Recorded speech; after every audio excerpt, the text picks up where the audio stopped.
Hi there, this is Marissa, and today I have a new Watch Me DigiScrap video for you. In this video, I am using the Fresh collaboration, which is available at Pixel Scrapper. It's from a couple years ago, but the colors are really lovely, and I thought they would go well with the photos of my newborn that are available this week. So I am just scrolling through the papers online and downloading the ones that I want. Sometimes I just like to browse that way rather than downloading the whole bundle first.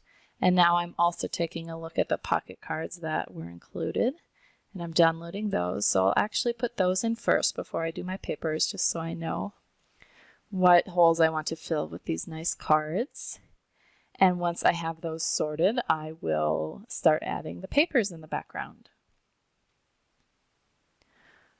Once I have my papers settled in the background, I will start adding in the elements on top, and I will browse for those on Pixel Scrapper as well.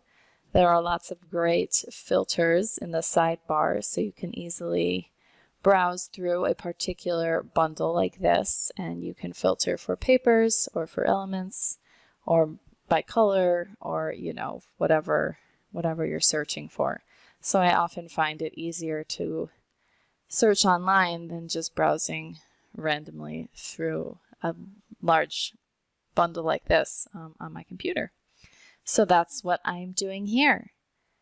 Thanks so much for watching this video. If you enjoyed it, please give me a thumbs up. And if you'd like to see more, please subscribe to my YouTube channel. Have a great day.